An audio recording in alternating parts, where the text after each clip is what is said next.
People power will prevail. Not to drop the ADL. People power will prevail. Not to drop the ADL.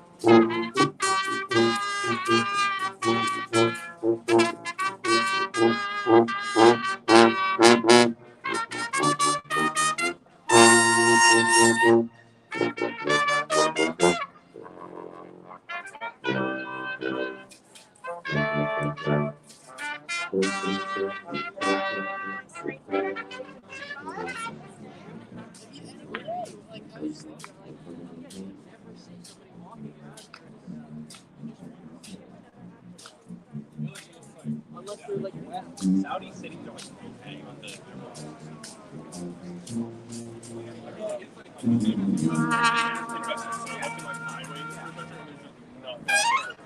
So like in Saudi Arabia, like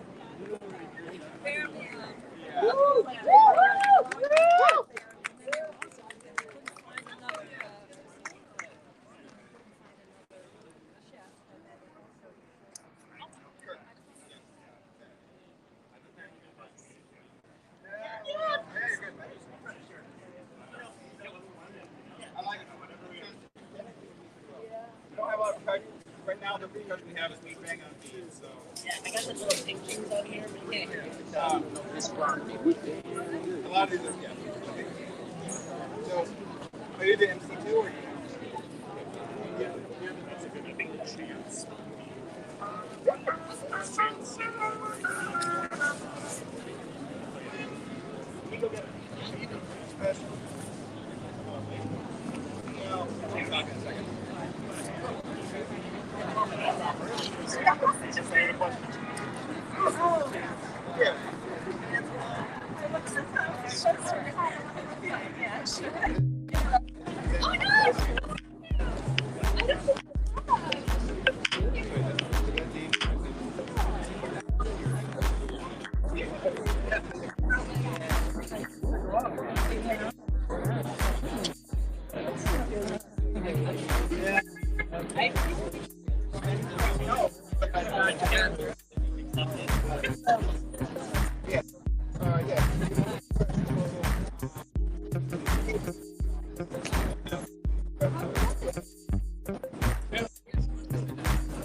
I do my presentation, I'm going to be like this one area.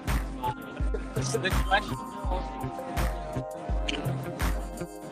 they're just going to be long questions at the end of the time. That's kind of like. So,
So,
Yeah.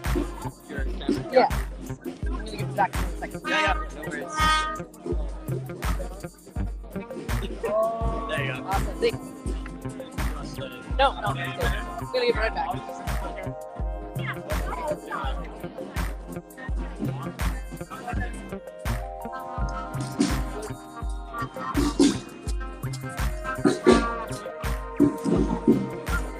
Awesome. Yeah, man.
You don't want a minute?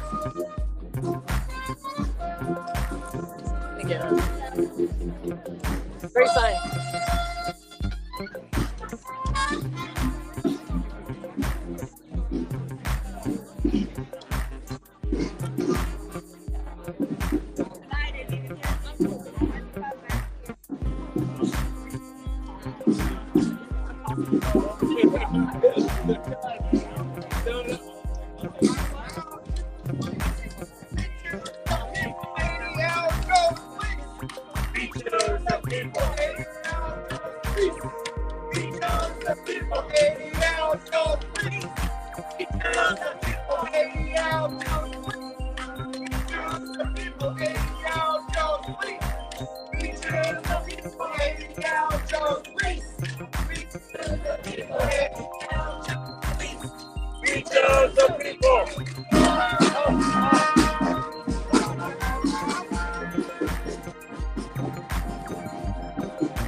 Real.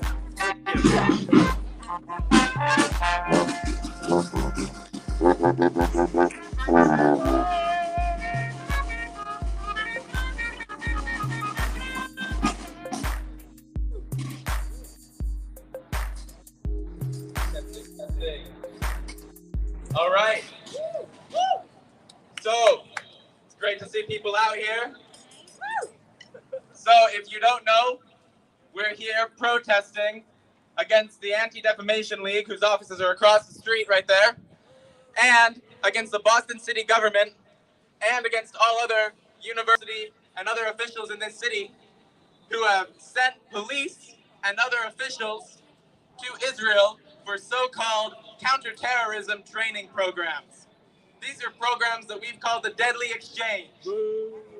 Boo! And that is not a name that we choose lightly, because we know what the Israeli occupation represents. We know what police in this country represent. They represent oppression, they represent racism, they represent colonialism. And just today in Palestine, earlier today in the Jenin refugee camp, the Israeli occupation forces invaded, killed 2 people, wounded 15 others, and tear-gassed a hospital.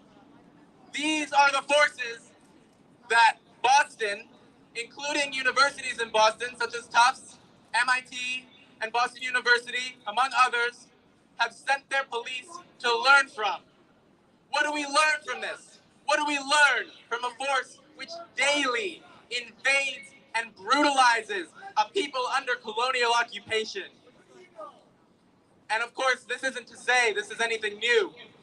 We are all well aware of police brutality and racism in this country. 2 years ago, everybody in this country learned that. Nobody can avoid that anymore. 2 years ago, the murder of George Floyd made that clear. And a year ago in Palestine, the Unity Intifada, which broke out, made it clear that we cannot continue to ignore the Palestinian struggle for liberation and for return.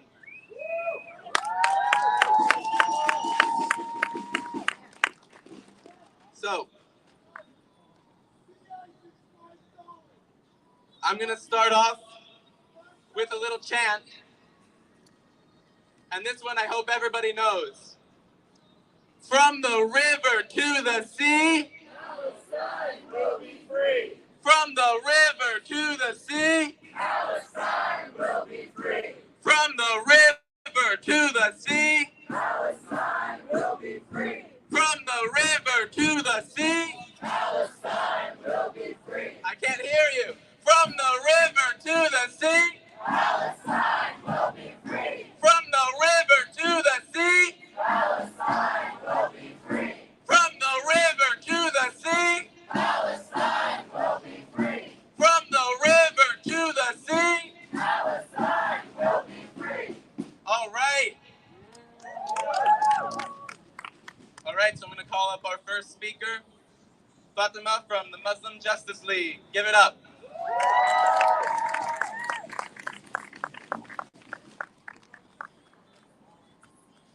Hi, hey, hello. I'm Fatima. I am Executive Director of the Muslim Justice League. Thank you. Excited to be here today with a really amazing and broad coalition of organizations, including MJL. And I hope that that's something folks take away from today, is how broad the support is for this movement, right? For Palestinian liberation and for abolishing police.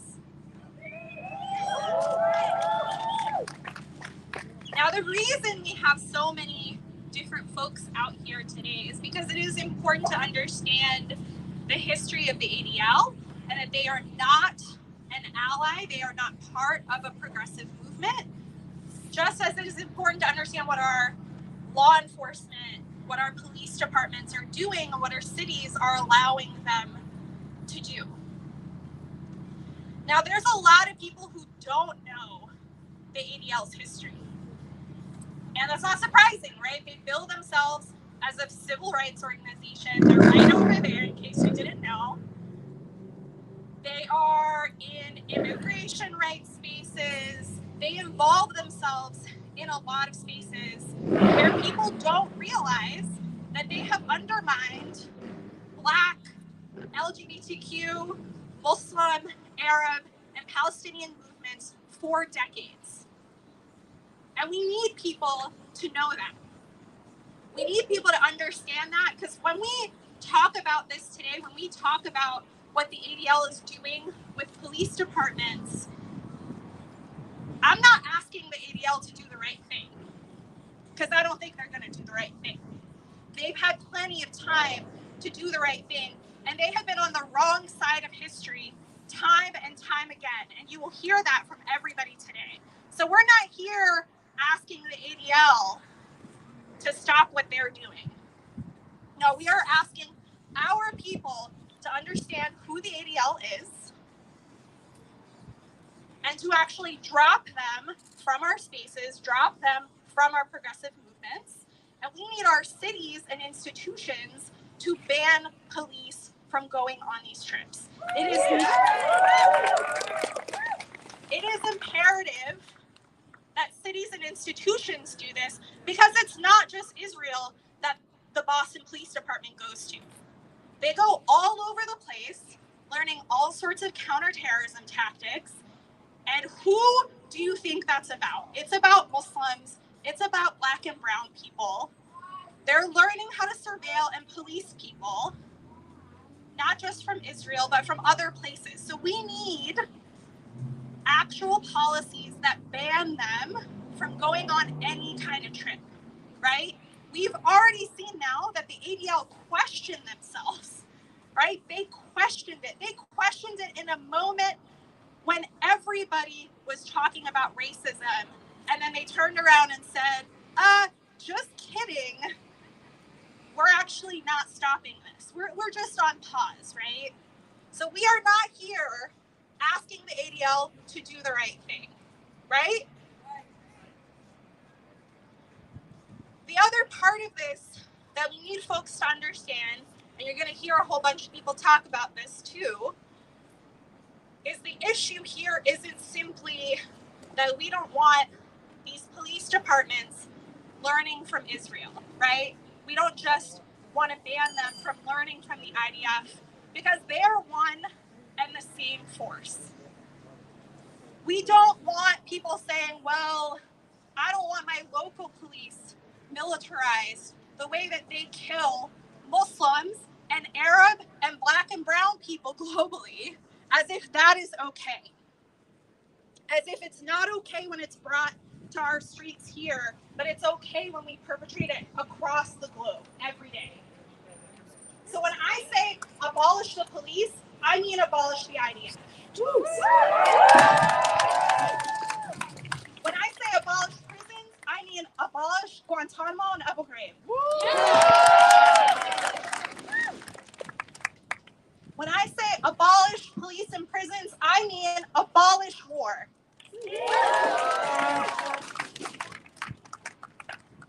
All right, that's it for me. I'm so excited for everyone else to get into some details with you all. And so glad to see such a broad group of people here today to say, drop the ADL.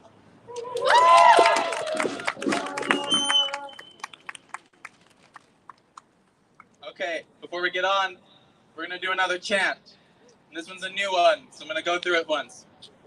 Our collective movements say, end police exchange today. All right? Our collective movements say, end police exchange today. Our collective movements say, end police exchange today. Our collective movement says, End police exchange today. Our collective movement say, End police exchange today. Our collective movement say, End police exchange today. Our collective movement say, End police exchange today. Our collective movement say, End police exchange today. Our collective movement say, End police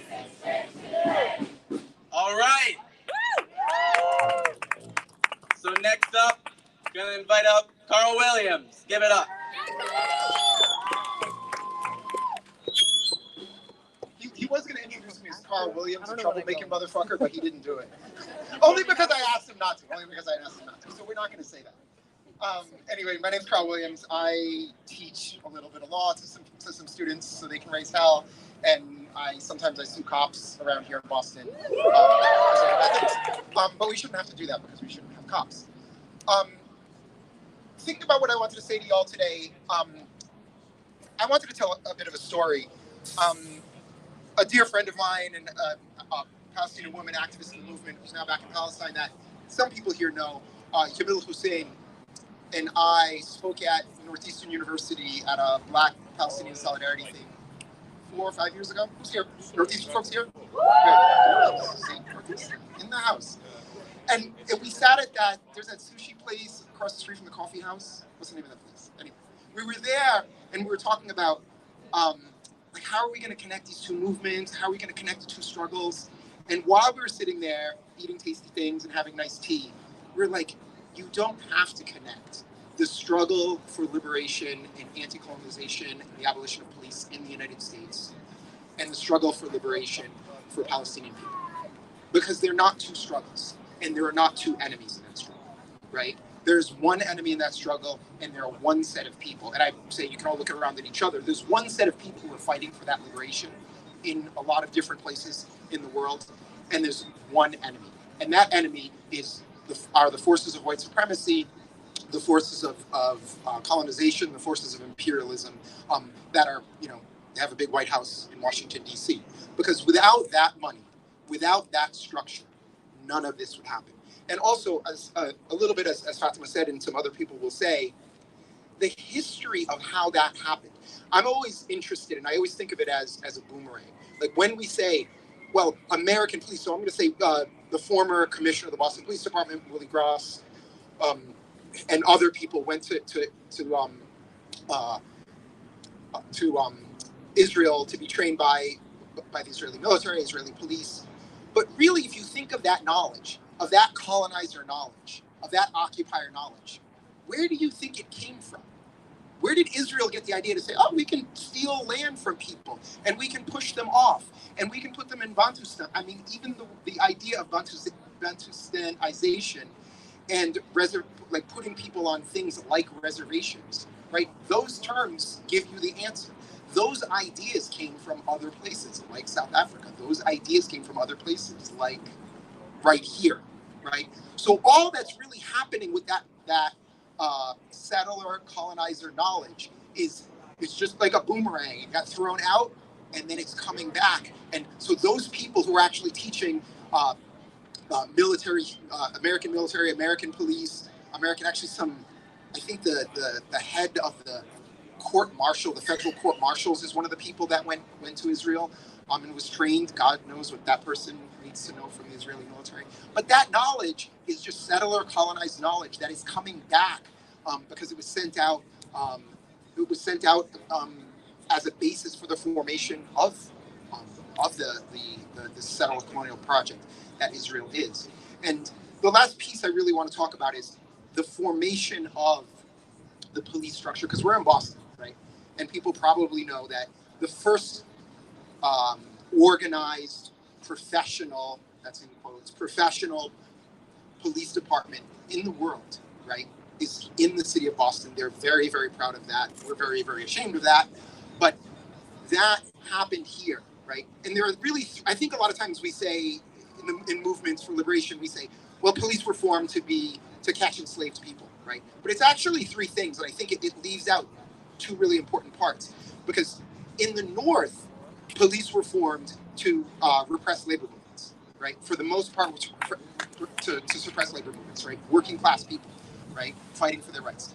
In the West, police were formed, or police and police-like institutions were formed to steal land, to occupy, to colonize, to put on reservations, and to commit genocide against indigenous people.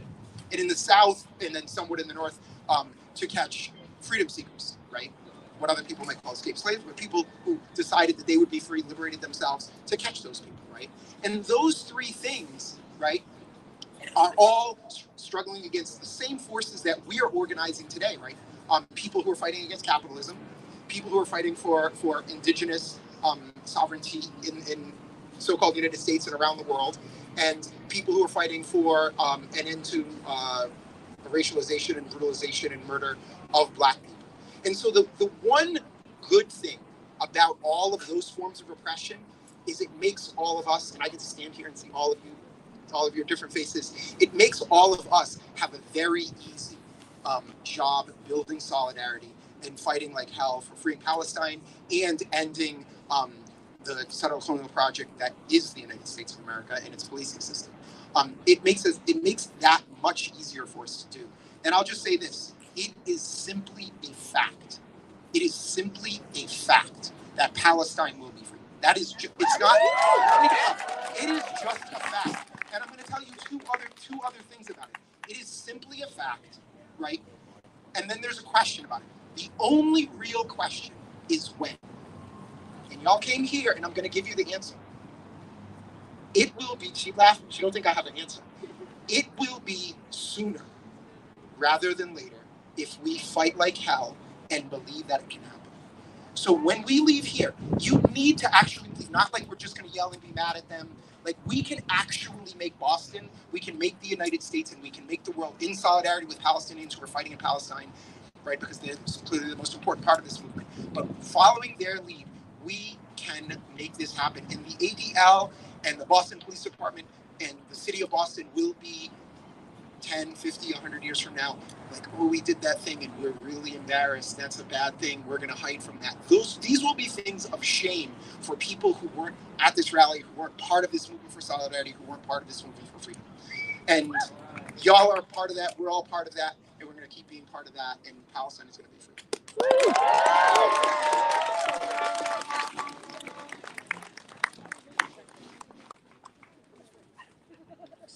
Yeah, I just want to add on just a little bit to what Carl said there, because I think it was really great.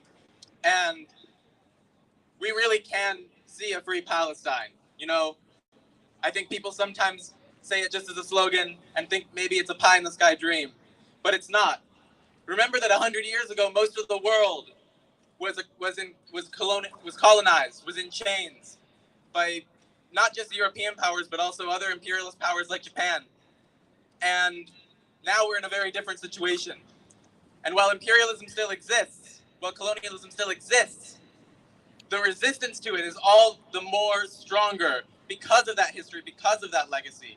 And I think us building up this grassroots movement against not just the ADL, not just the police exchanges, not just the police, but against this larger system that's keeping the whole world oppressed, that's keeping all colonized people, all oppressed people, all poor and working class people oppressed and exploited. And building up that movement against that is what gives me hope and what makes me know deep down in my heart that Palestine is going to be free and all of us are going to be free. And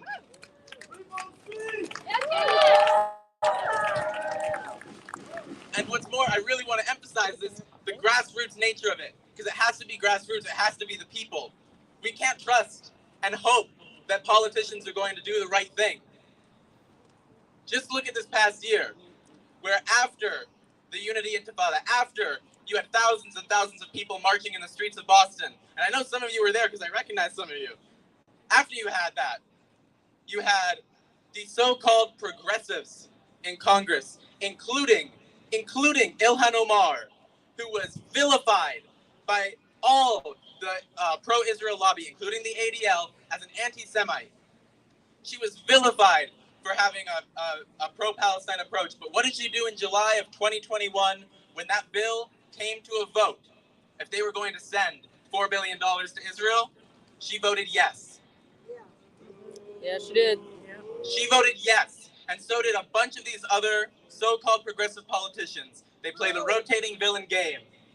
And so I just want people to be very aware of that and to keep that in mind when you're looking at what the politicians in Congress are doing when it comes to Israel. Because the minute the mass mobilization stops, the minute people leave the streets, the minute that people aren't still raising and building a movement that's away from the politicians, away from the state, away from the government that exists now, and is really building up the power of the people. The minute we move away from that, they know that we're shutting our eyes and they can go back to the status quo, and we can't let that happen. Right. So, going forward now, our next speaker is going to be MJ from Jewish Voice for Peace.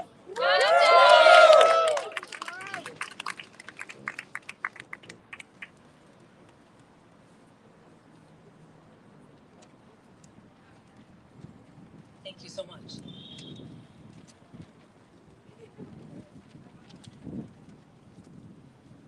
Hello, everyone. It's really good to be with you today. Thank you. I'm an organizer with Jewish Voice for Peace. We are a Jewish-led organization that stands for justice in Palestine, and we fight for freedom and dignity for all Palestinians. And we are proud to join you today to condemn the ADL, an organization that purports to be a civil rights organization.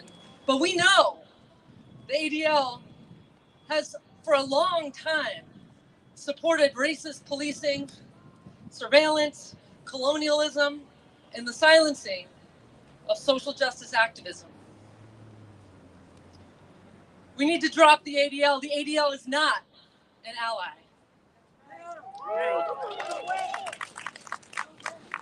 In June 2020, in the wake of the massive Black-led uprising in response to the murder of George Floyd at the hands of U.S. police, the ADL doubled down on the deadly exchange.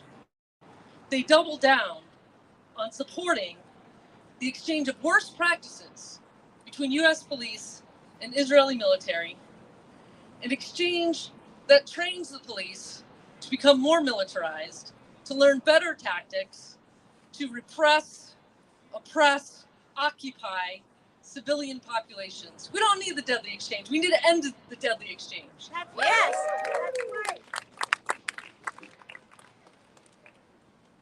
And we know from an internal ADL memo that was leaked and was published in The Guardian and Jewish Currents that the ADL at this time in June 2020 was aware of the public pressure against the deadly exchange, and they fully acknowledge that their role in militarizing the police was causing disproportionate harm to communities of color. And they doubled down. And now, after decades of Black and Palestinian movement building and sustained local coalition campaigning, the ADL has been forced to contend with a massive controversy around this program. They put a pause on the program, thanks to us, right? Because when we fight, we win. We put enough pressure on the ADL that they had to put a pause on this program. Now, a pause is not enough, right? Yeah. We need to completely end the deadly exchange. We need to keep the pressure on the ADL. Their cover is blown. We all know that the ADL supports racist violence through the deadly exchange and many of their other programs. That's right. And we know that when they're called out for being racist, they double down and they resort to right-wing, anti-democratic tactics and label criticism of the ADL anti-Semitic. And I want to say really clearly, anti-racism is not anti-Semitic. That's right. That's right. Criticizing the ADL is not anti-Semitic. Enough is enough, ADL. You are not an ally, and it's not enough for you to drop the deadly exchange. Boston, we need to drop the ADL. That's right. Thank you all so much. It's been great to be with you.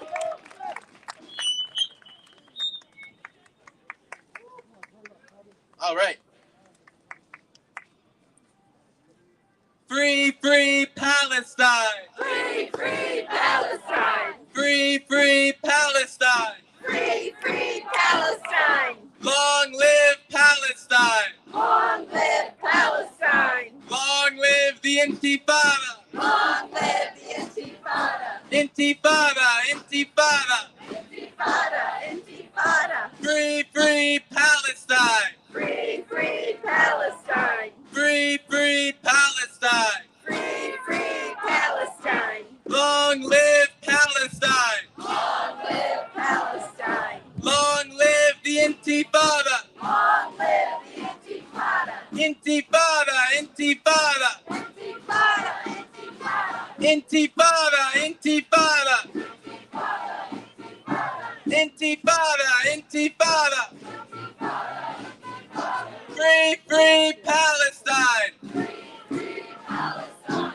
Free, free Palestine! Free, free Palestine! Long live Palestine! Long live Palestine!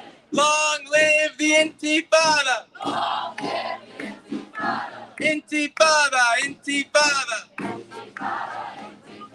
Intifada! Intifada! Okay. So, calling up our next speaker here is William from BDS Boston. And after this, we are going to be marching. We're going to go cross over there and then march to Park Street. So after this, we'll have some more chants, then we'll get marching. And yeah, give it up for William from BDS Boston.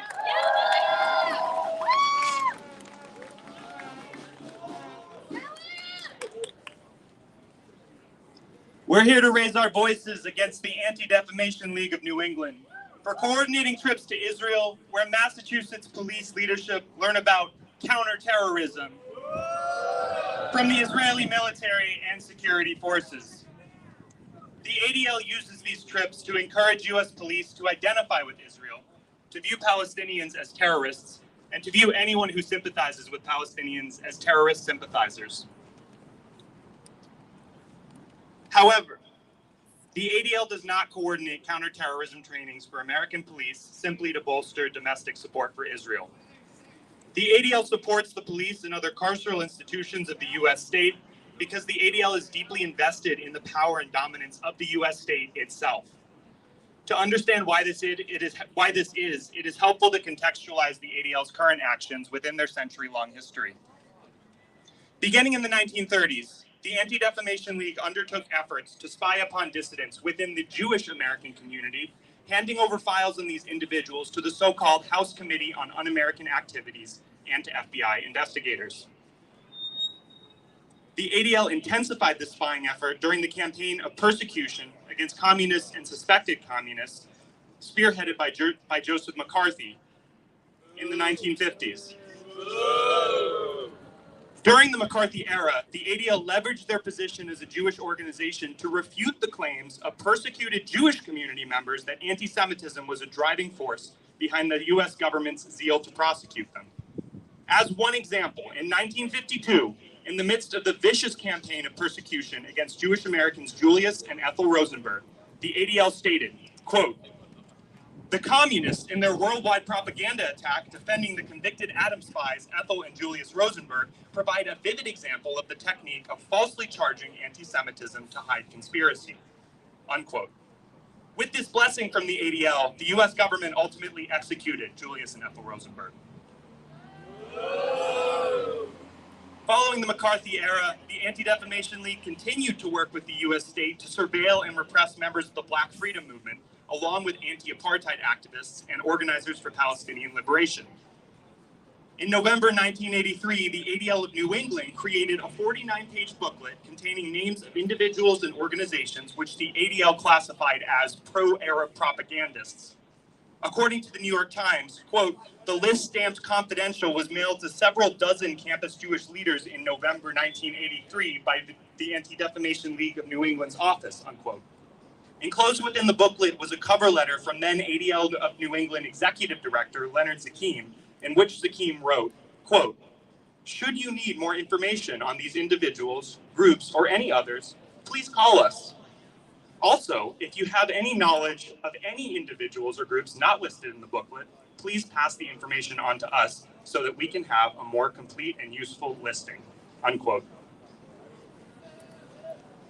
In the 1990s, the Anti-Defamation League was forced to settle in a lawsuit following revelations that the ADL had worked with police in California to gather intel and create files on over 10,000 activists and 600 organizations engaged in anti-racist work.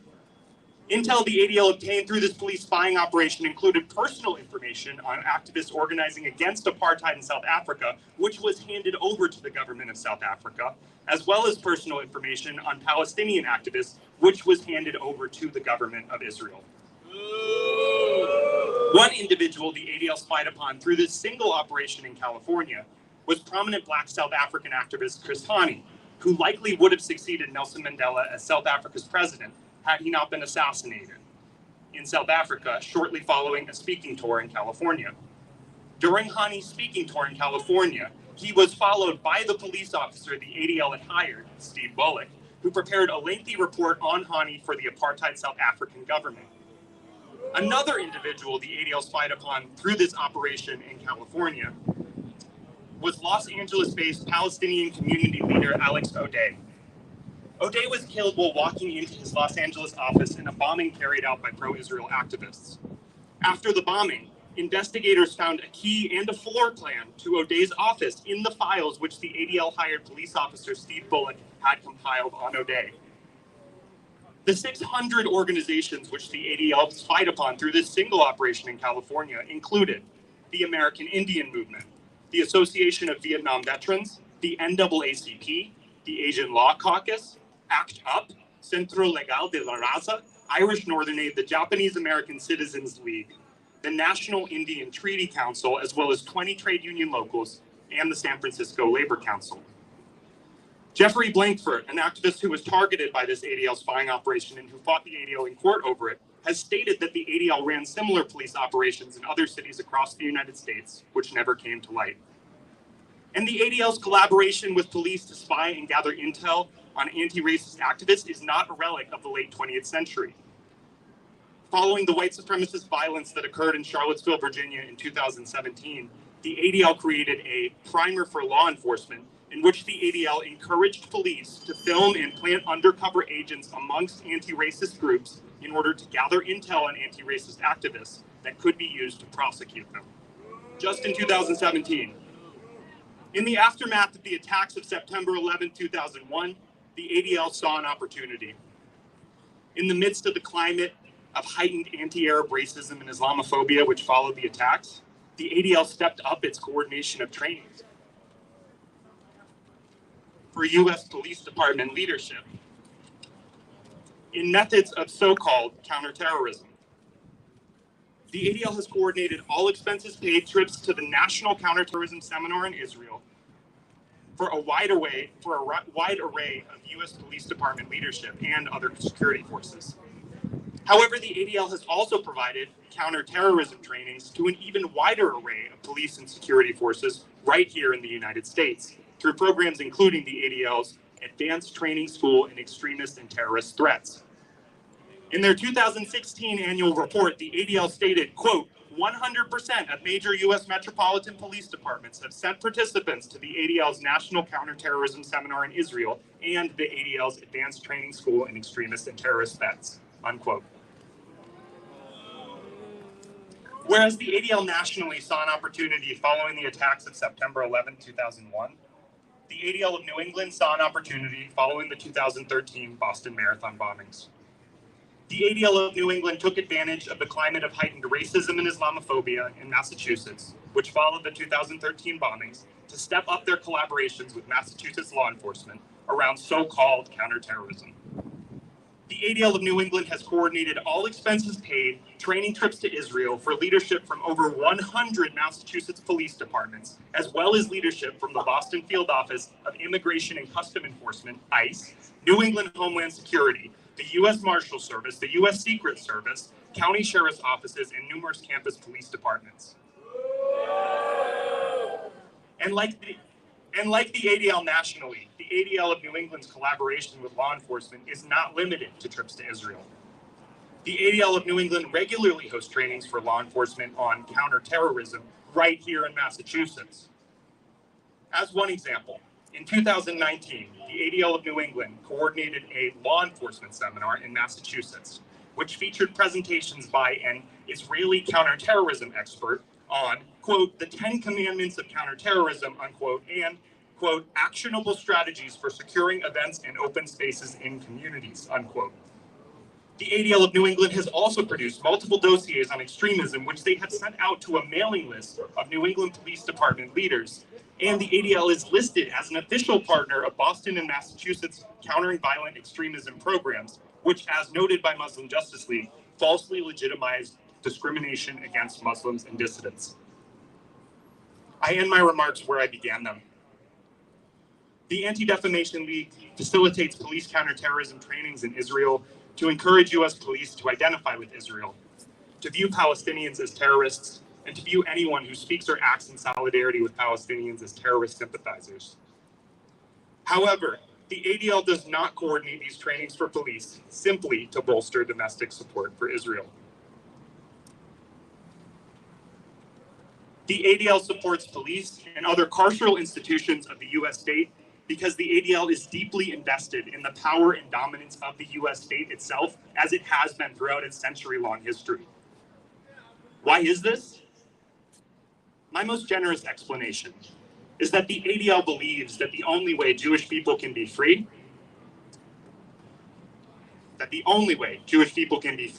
is by assimilating into American white supremacy and providing our utmost support to the violent and carceral institutions that uphold it. The ADL believes that the only way Jewish people can keep the boot of anti-Semitism off of our necks is by supporting the U.S. government to drive the boot of settler colonialism and white supremacy into the necks of Black, brown, and indigenous peoples around the world. But the ADL is wrong. Prisons, police, ICE, walls, bombs, and settler nation states don't keep anyone safe, and they don't make anyone free. Those of us in the Palestine Solidarity Movement know from experience that we are the ones who support and protect one another. Right. And we also know from experience how to rise up together and dismantle institutions that are harming our people. That's right. The ADL of New England is one of those institutions.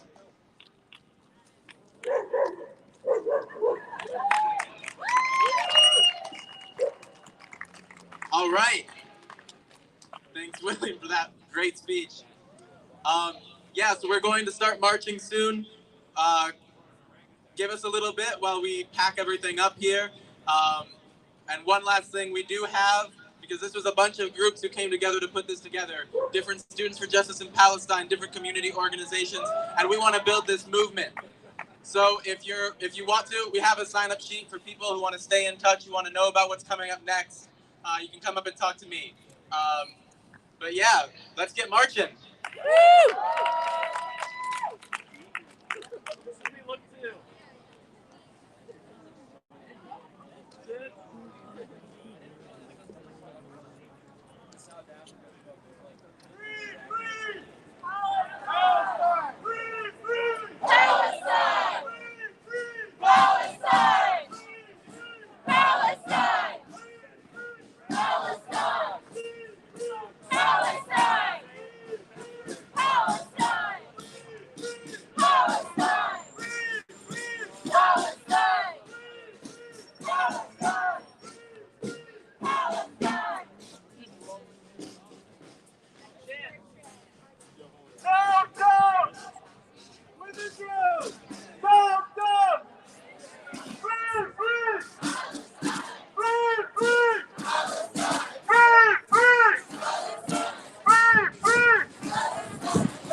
I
didn't know any of that stuff. Yeah, me neither.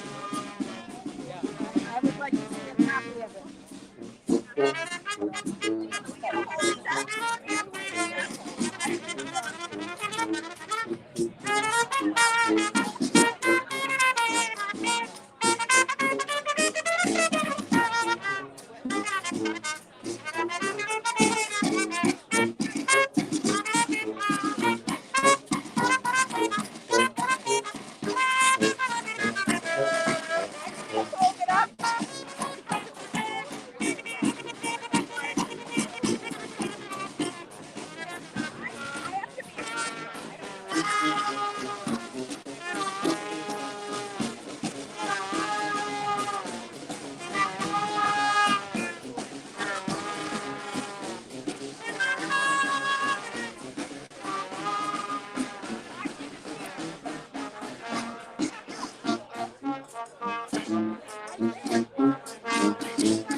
Who's ready to march? Can somebody else remove where we're going? Just so.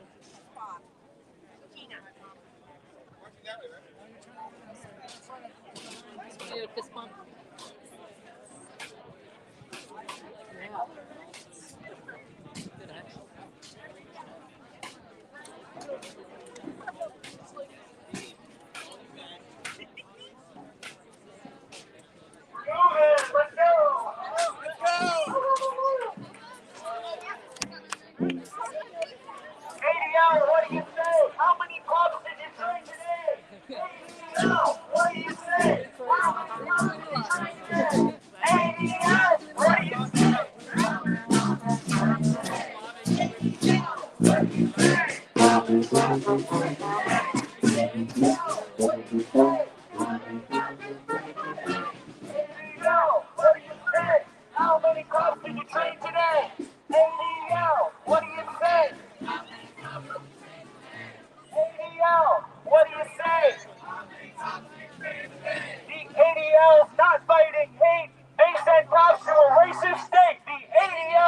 The response is, shut it down!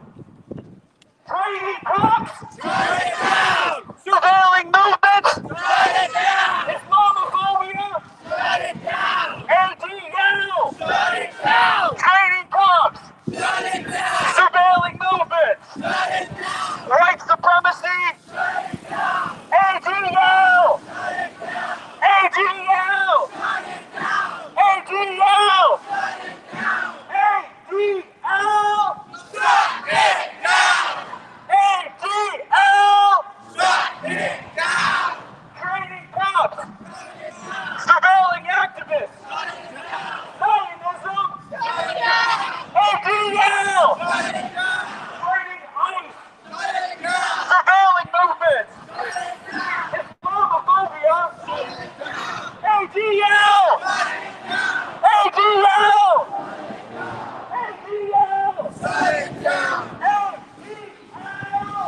Shut it down! ADL! Shut it down!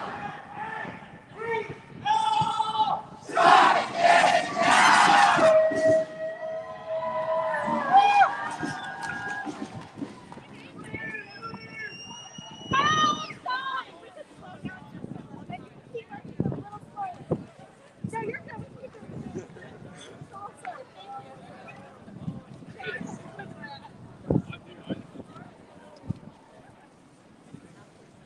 From Palestine to Mexico, these border walls have got to go. From Palestine to Mexico, these border walls have got to go. From Palestine to Mexico, these border walls have got to go. From Palestine to Mexico, these border walls have got to go. From Palestine to Mexico, these border walls have got to go. From Palestine to Mexico, these border walls have got to go. From Palestine to Mexico, these border walls have got to go. From Palestine to Mexico, these border walls have got to go. Free, free Palestine! Free, free Palestine! Free, free Palestine! Free, free Palestine! Free, free Palestine! Free, free Palestine! Free, free Palestine! Free, free Palestine! Free, free Palestine! Free, free Palestine! Free, free Palestine! Free, free Palestine! Free, free Palestine! Free, free Palestine! Free, free Palestine! Free, free Palestine! From the river to the sea, Palestine will be free! From the river to the sea, Palestine will be free! From the river to the sea, Palestine will be free! From the river to the sea, Palestine will be free! From the river to the sea, Palestine will be free! From the river to the sea, Palestine will be free! From the river to the sea, Palestine will be free! From the river to the sea, Palestine will be free! Free, free Palestine! Free, free Palestine! Free, free Palestine! Free, free Palestine! Viva, viva Palestina! Viva, viva Palestina! Viva, viva Palestina! Long live Palestine! Long live Palestine! Long live Palestine!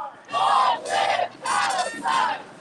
Free, free Palestine! Free, free Palestine! Free, free Palestine! Free, free Palestine! Say it loud, it's time to yell. Boston, drop the ADL. Say it loud, it's time to yell. Boston, drop the ADL. Say it loud, it's time to yell. Boston, drop the ADL.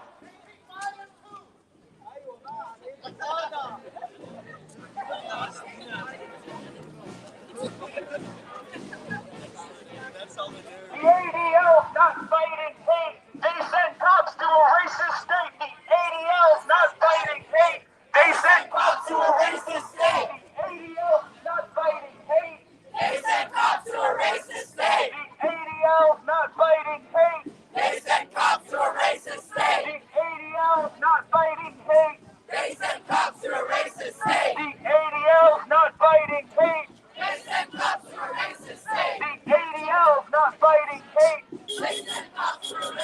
The ADL's not fighting hate.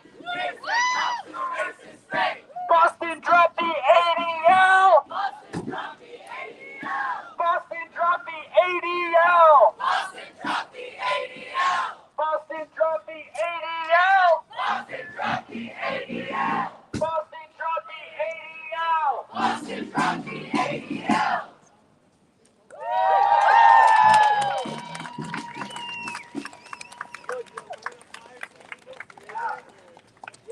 All right. I think we're waiting for our speaker system to get back here, and then we're gonna have a couple more speakers for you all. So, you have to take time.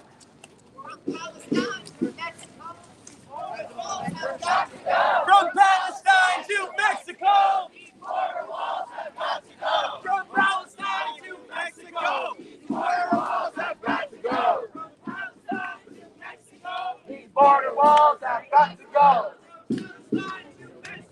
These border walls have got to go. From Palestine to Mexico, These border walls have got to go. from Gaza to the Rio Grande, no border walls on stolen land. From Gaza to the Rio Grande, no border walls on stolen land. From Gaza to the Rio Grande, No border walls on stolen land. from Gaza to the Rio Grande, No border walls on stolen land. from Gaza to the Rio Grande, No border walls on stolen land. from Gaza to the Rio Grande, no border walls on stolen land.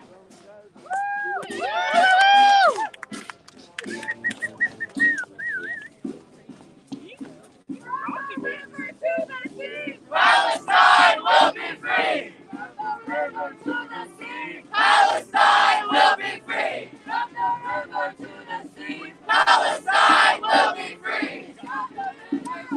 Shut it down. Shut it down. Shut it down. Shut it down. Shut it down. Shut it down. Shut it down. Shut it down. 1, 2, 3, 4. Occupation no more. 1, 6, 7, 8. Israel is an apartheid state. 1, 2, 3, 4. Occupation no more. 5, 6, 7, 8. Israel is an apartheid state. 1, 2, 3, 4. Occupation no more. 5, 6, 7, 8. Israel is an apartheid state. 1, 2, 3, 4. Occupation no more. 5, 6, 7, 8. Israel is an apartheid state. 1, 2, 3, 4. Occupation no more. 5, 6, 7, 8. Israel is an apartheid state.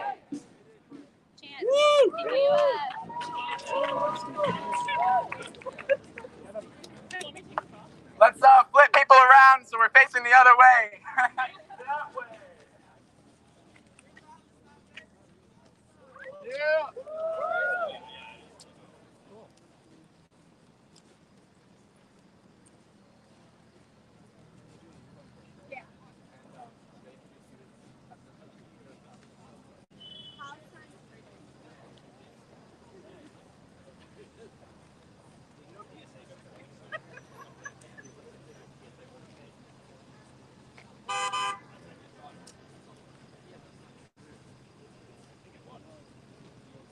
All right.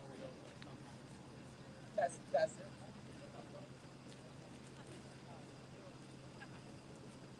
it. Test. Oh yeah. Okay. All the way up. All right. So we have a few more speakers for everyone. That was a really great march. So first up, I'm gonna call up Julia, who's a member of Palestinian Youth Movement and an SJP alum.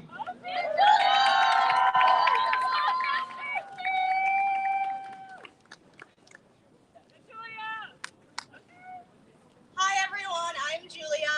I'm Palestinian and I'm a current member of the Palestinian Youth Movement Boston and I'm a former Tufts SJP alum.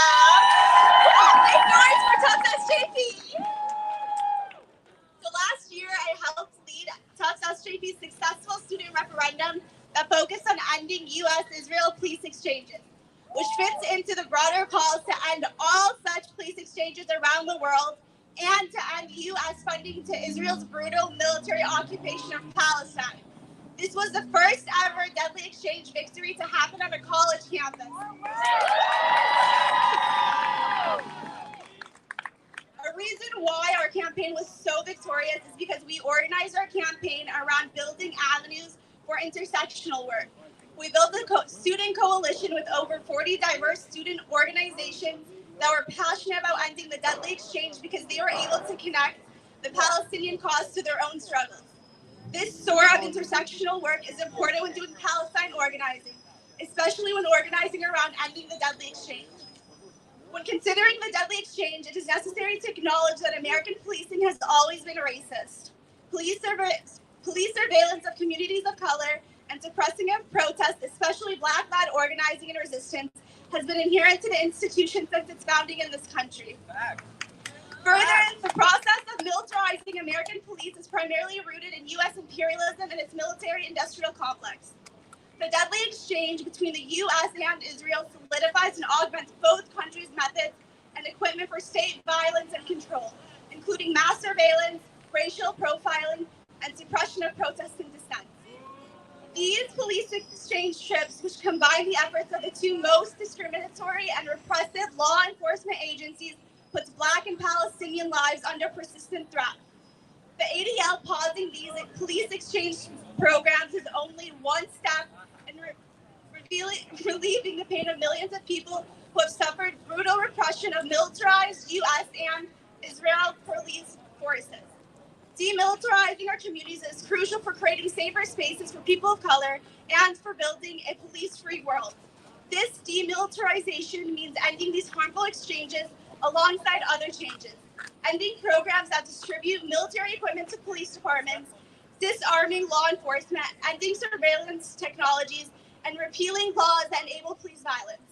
Deadly exchange campaigns are merely a part of this larger reckoning, but they are an essential piece of this work. And mind you, when I say Israel, I'm referring to the Zionist state-occupied Palestine. Yeah. Good job. Yeah. And we should remember that it's not just Tufts. It's also Boston University. It's also Northeastern University. It's also MIT. And we all need to be coming together to build a strong movement against this. UMass Boston too.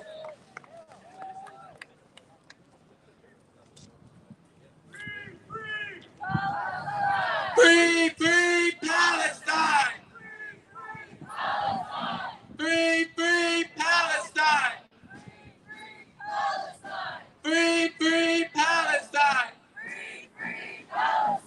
Free, free Palestine! All right, I got a new chant. Mix things up a little bit. All right, this one goes, people power will prevail. Time to drop the ADL. All right? People power will prevail. People power will prevail. People power will prevail. People power will prevail. All right, let's bring it to our last speaker, Leah from the Palestinian Youth Movement, Palestinian Organizers Collective of Boston. Give it up.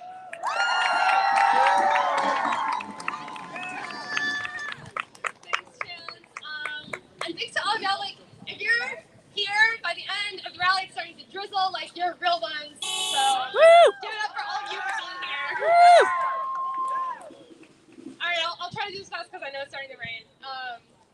My name is Leah. I'm honored to be here with you all, united in the fact that we want to end the deadly exchange. Yeah. And I've just returned from Palestine myself, actually, so it's very fresh in my mind just how deadly the deadly exchange is. As a Palestinian, I cannot move throughout my homeland. I can't even enter my homeland without feeling the heavy weight of colonialism.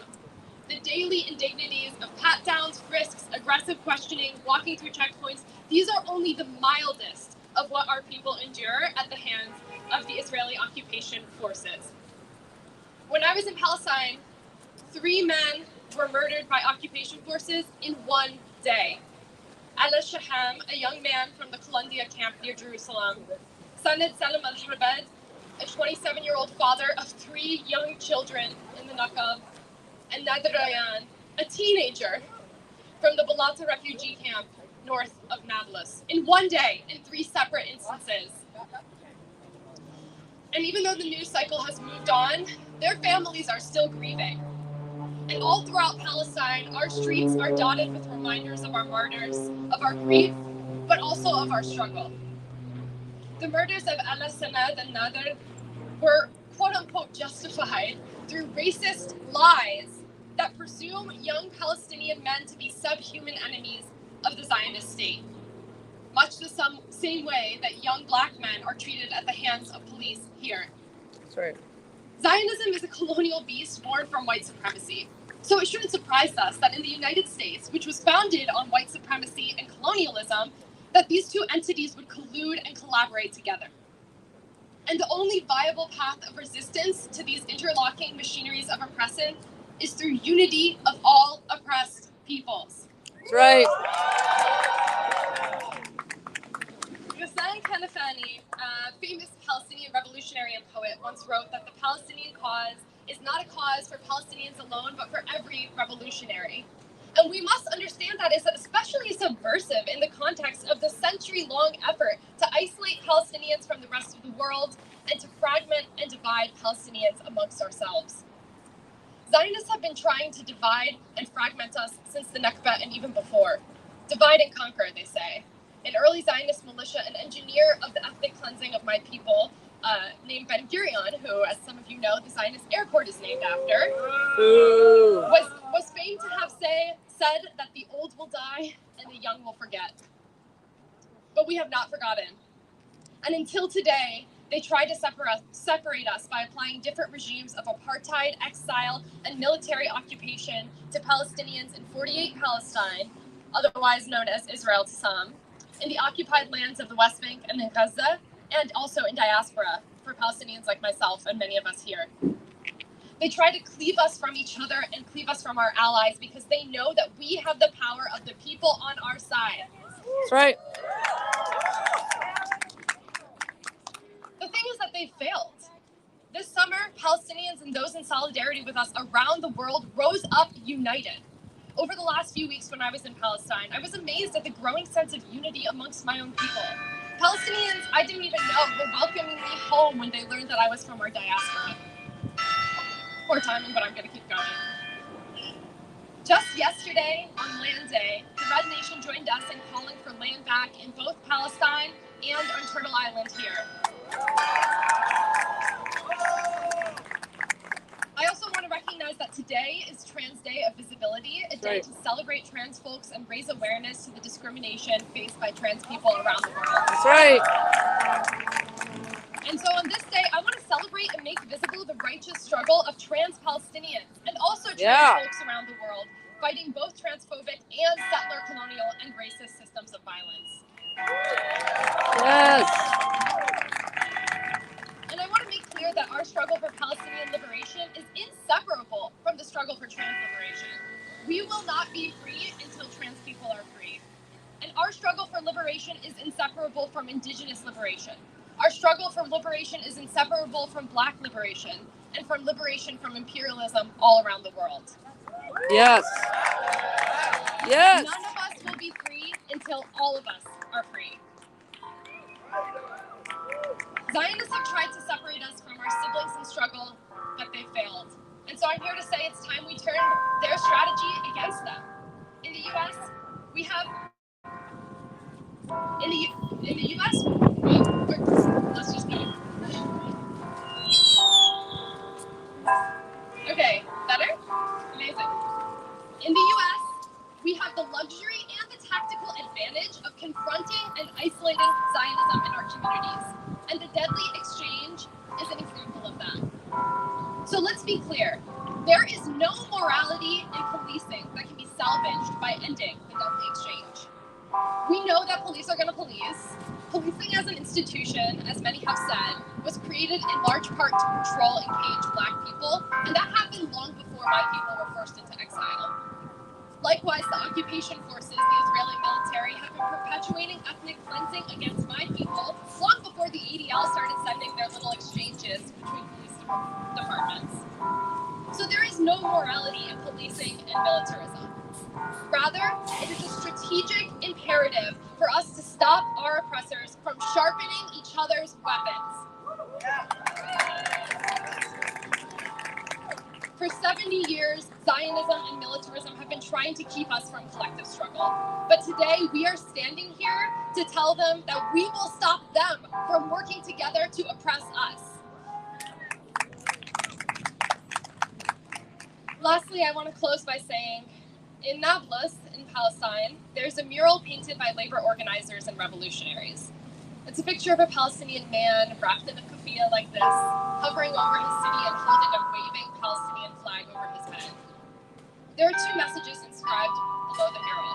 One in English that reads, "Resist to exist," and one in Arabic that says, "Kaun qut al-nasr," or "Resist until victory."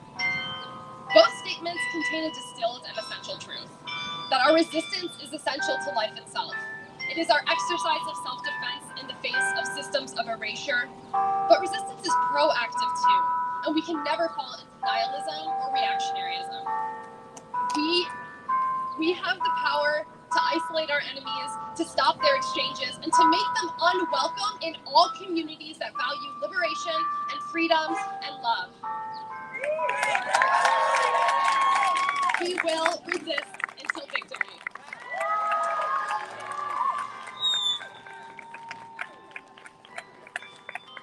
All right.